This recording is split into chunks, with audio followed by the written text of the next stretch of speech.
OCI 2026년 1분기 실적을 스루풋 회계로 분석하고 연말 매출 및 손익분기점을 예측합니다. 매출은 7.1% 감소했고 영업이익은 58.6%가 증가했습니다. 가공비 배부 재고자산 회전율은 3.5회전이고 PBR은 4.7회전입니다. 아니, 4.69 상태입니다. CF 기준, 현금 흐름 기준 전체 재고자산 회계가 불투명하게 분석이 됩니다. OCI 사업 개요입니다. 본사는 중구 소공로 94번지 베이직 케미칼 및 기초화학이라고 할 수 있겠네요.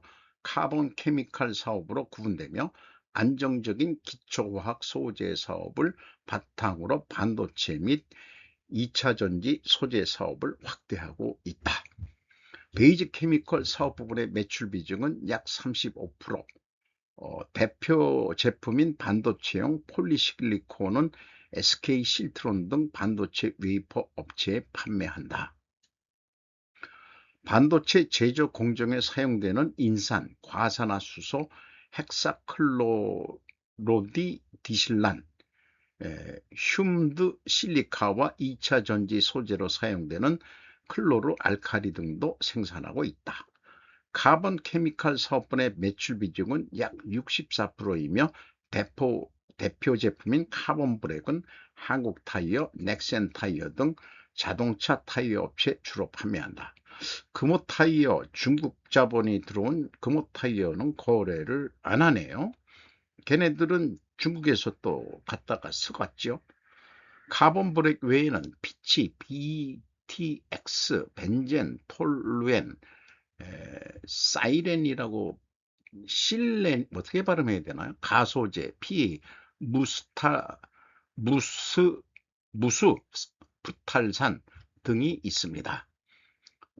그리고 OCI가 자기네들 실적 발표회를 7월 22일, 삼성전자는 7월 7일인데 한 보름이나 늦게 잠정 실적. 그러면 정식 공시는 언제 할 건지 8월 중순쯤이나 하겠죠. 한 달 반이니까 한 달 반.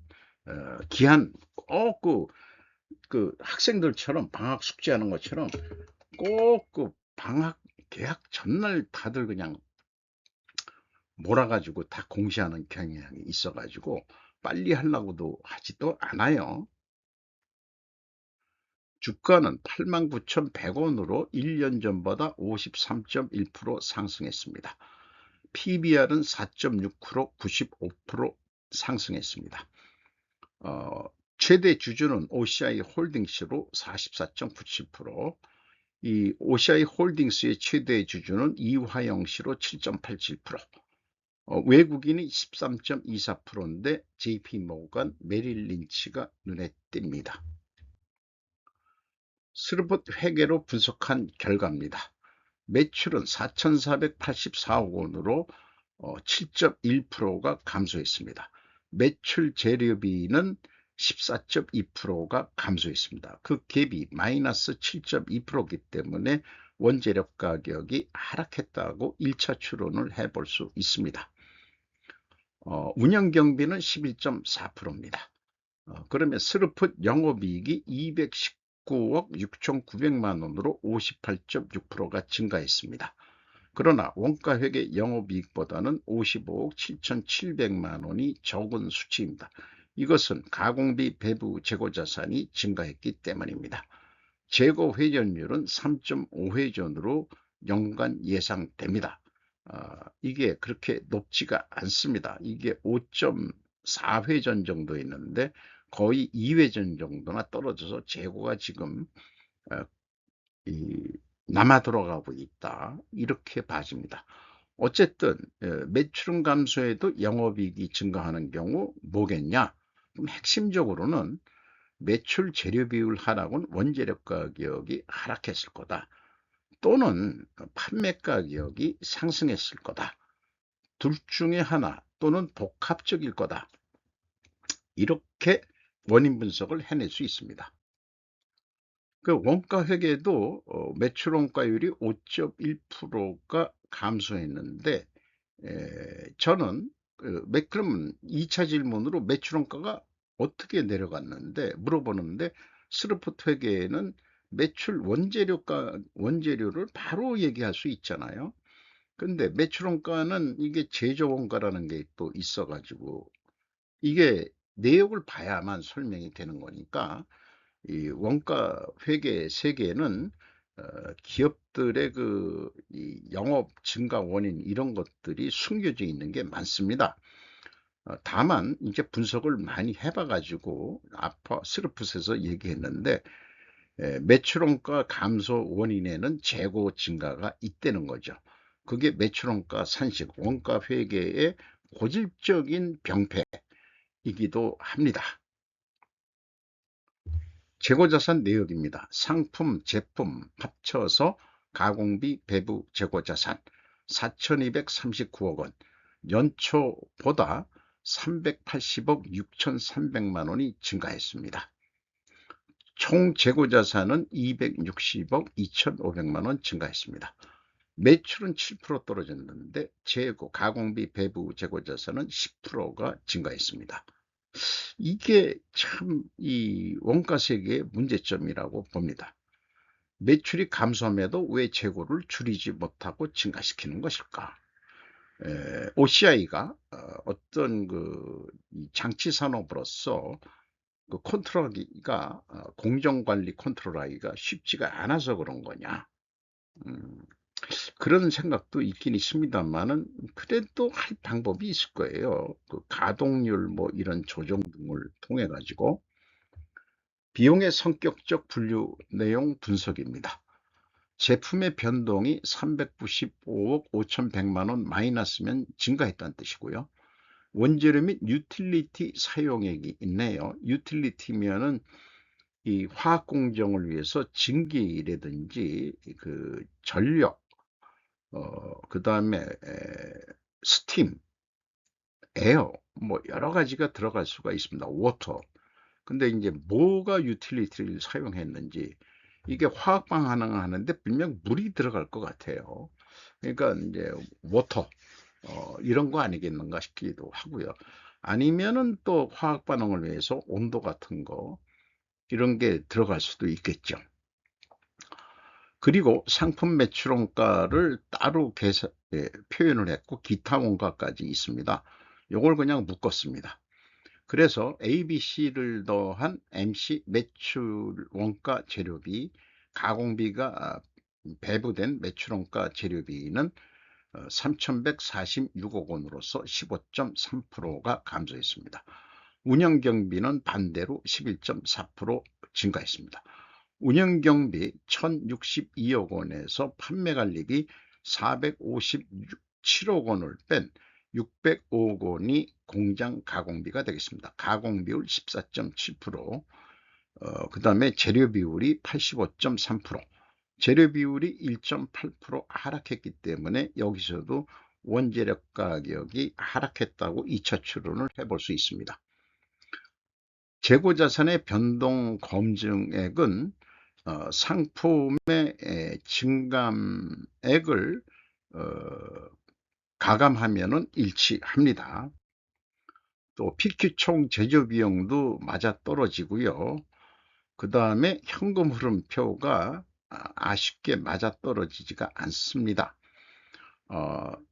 올해 1분기 거를 보면은 현금이 266억이 나갔는데 재고는 260억밖에 증가하지 않았습니다. 6억 7,400만 원의 현금이 어디로 날아갔느냐 물으니까 재고자산 평가손실이 9억 2,700만 원이요 라고 현금 흐름표에서 답변을 했는데, 그러면은 2억 5,300만 원의 현물 재고가 또 없어진 거 아니냐, 이렇게 물어보면은, 그래서 그 갭이 또 문제다 이게. 거기다가 요건 현금 흐름표에서 얘기한 건데, 재고자산 명세서의 평가 충당금액 증감액하고 이거하고 일치하는데 또 차이가 있어요. 전년도에는 맞는데 이게 그 합병제고 때문에 그렇다는데 어쨌든 10억 8천만 원이 차이가 나버립니다. 여기가 약간 좀 불투명합니다. 약간이 아니고 10억이면 작은 금액이 아니죠. 어쨌든 원가 회계하고의 영업이익 차이 55억 7,700만 원이 더 적게 스르프시 영업이익이 났는데, 이것은 가공비 배부 재고자산 증가액 380억 6,300만 원의 가공비율을 곱하면 검증이 됩니다. 주요 운영경비로서 인건비가 555억 7,900만 원, 6.8% 증가했고, 직원 수는 1,654명으로 36명이 증가했습니다. 일자리 창출에 감사함을 표하고요. 연간 평균 임금은 1억 3,440만 원으로 예상이 됩니다. 그렇게 되면은 어떻게 되느냐? 노동 생산성이 19.7%나 크게 내려갑니다. 노동 분배율은 9%밖에 안 내립니다. 그러면은 회사가 돈 버는 것보다 노동 인건비를 더 많이 올려줬다, 이렇게 봐질 수 있는 거죠. 여기서 일하시는 분들은 조용히 침묵을 지키시면서 조용히 열심히 일하시면 될 것 같습니다. 또 1억도 넘네요. 고임금 군이네요. 운반비가 182억 원, 11.2% 증가했고, 지급수수료가 37.4% 증가했습니다. 경영평가지표로서 재고회전율은 떨어지고 슬픈율은 상승했습니다. 역방향이면 불식회계 개연성 가정을 세웁니다. 영업구매평가지표로 매출채권 수금속도 1.5회전, 3개월에 2번 수금했다는 얘기죠. 매입채무 지급속도도 똑같습니다. 이게 똑같은 기업은 저는 아주 잘하는 기업이라고 생각합니다. 근데 수금 속도는 전년도보다 느려졌네요. 거래처에서 수금 속도가 늦어진다는 것은 그만큼 경기가 안 좋다는 것을 상징하는 거라고 저는 봅니다. 매입 채무 지급 속도도 약간 떨어졌는데, 그래도 물건을 가져오는 쪽 한테 이 정도면 뭐 양호하게 잘하고 있다고 생각합니다. 두펑 ROA 자본회수율 13%로 3% 상승했습니다. 자, 부식회계 개연성 가정을 세웠는데, 이것을 반증하려면은 원자력 가격이 반대로 상승해야 되고 판매 가격은 인상이 돼야 됩니다. 왜 1, 2차 추론과 다른지 잘 모르겠어요. 원자력 가격이 나프타, 과산화 수소 등 원료도 들어간 거 포함해 가지고 FCC 카본 블랙 원료라고 하네요. 19.5%가 원재료가 상승됐습니다. 비중은 잘 모르겠습니다. 제품 가격 추이 TDI, 가성소다, 피치, 벤젠, PA, 이 피치부터가 카본 케미칼 쪽이고, TDI가 기초과학 쪽입니다. 가성소다까지 가중평균을 할 수 있었습니다. 큰 차이는 없습니다. 10.9%인데 가중평균 10.7%로 산출이 됩니다. 자, 그러면은 다시 이제 요약해 보면은 반증을 하기 위해서는 원재료 가격이 상승해야 되고 판매 가격도 상승해야 됩니다. 근데 원재료 가격 상승한 거 맞고요.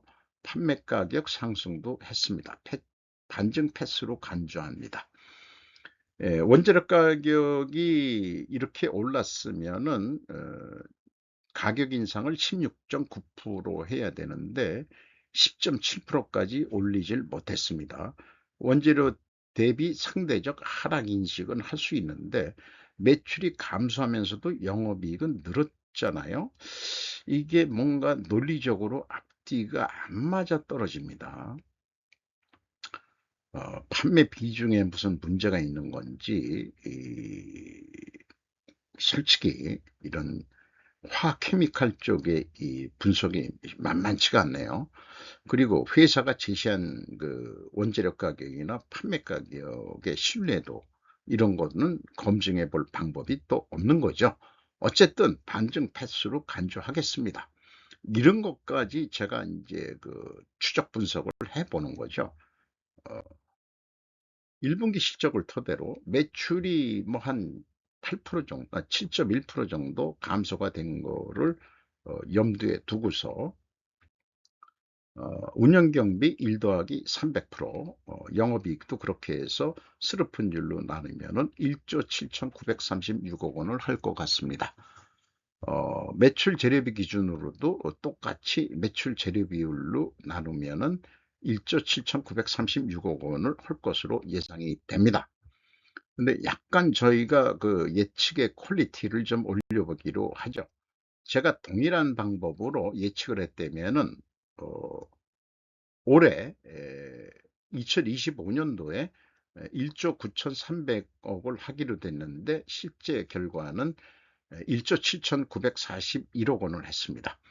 7.6% 제가 과도하게 했으니까 올해는 조금 줄여서 예측을 하면 되겠죠.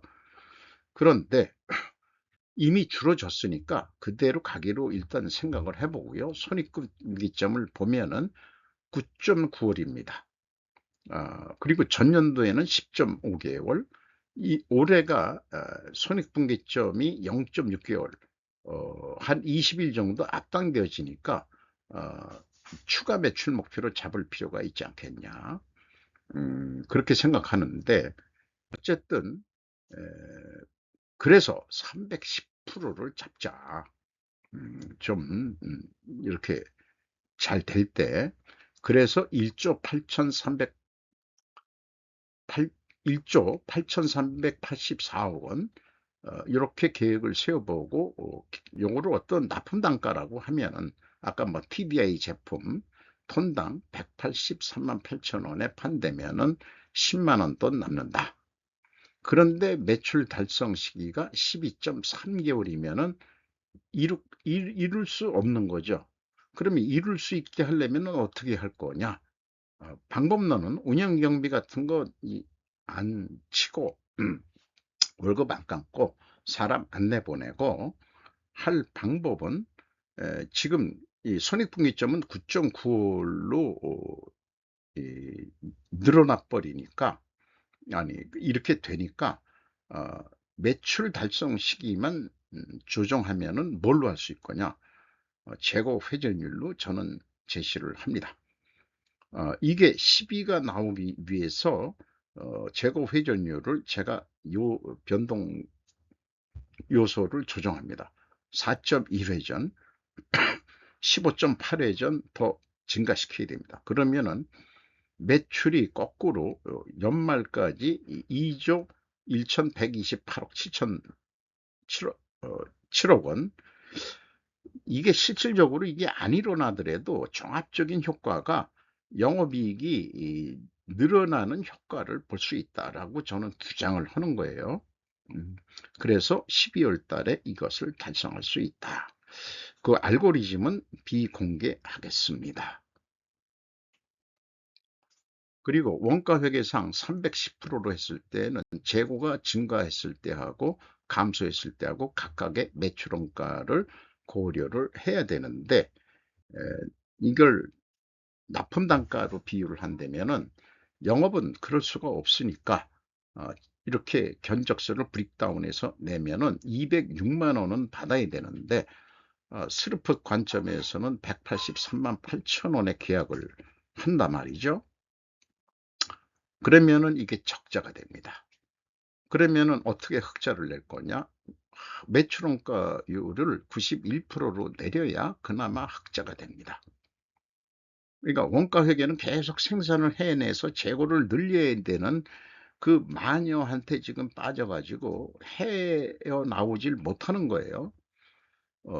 그렇기 때문에 매출원가율을 91%까지 줄이려면은, 그래야 이제 생산을, 요거는 재고 감소 조건으로 비교하는 거기 때문에 그렇습니다. 매출원가를 내려야 흑자로 된다면 재고 생산을 할 것이냐? 아니면 오일을 극단적으로 줄일 것이냐, 그것이 문제가. 그러니까 동양, 옛날 동양제 OCI가 그러니까 계속 재고를 늘리고 있는 그 마녀한테 지금 유혹당해 가지고 빠져들어가고 있어요. 그 자기 돈 날아가는지 모르고. 그렇게 비유할 수 있겠죠. 그래서 중국에도 뭐 수출하는 게 있는 모양인데, 거꾸로 이게 1억 8,380억을 넘지 못하는, 매출액이 동결된다는 극단적인 가정하에서는 생산을 줄이면은 영업이익이 나는데, 생산을 증가해 버리면은 일경우에는 또 적자가 됩니다. 이것도 우리는 고려해야 됩니다. 매출에 한계가 있을 때는 생산을 조정해야 된다는 뜻으로 얘기하는 거고요. 덤핑하지 말라는 것을 밑에다가 또 표현해 봤습니다. 덤핑률만큼 바로 적자입니다. 그 덤핑액 자체가. 이것은 제닛 옐런 언니가 그 과잉 과잉 생산하지 말고 덤핑하자는 메시지를 전달하는 거고요. 자본주의인의 노동가치설이 들어간 공산주의 원가 회계를 제가 코리아 회계로 독립하자, 스루프트 회계를 저는 코리아 회계로 독립해서 부르기로 했습니다. 스루프트 회계를 코리아로부터 테스트베드로 실시하자고 로스차일드 여사가 추천해주면 된다. 대가로 한국에 충분한 달러 자금 대출을 보장해 준다. 포용적 자본주의를 말했었고, 중국 공산주의도 포용하겠다는 것으로 들려섰다. 복식회계의 발원지인 고려를 고려해서 2026년 7월 4일 미국 독립 250주년을 맞아 스루프트 회계를 의역으로 코리아 고려 회계라고 명명하고자 합니다. 두 갈래 길, 저는 코리아 웨이로 갑니다. 저의 절작이고요. 오늘도 좋은 하루 되시기 바랍니다. 굿바이.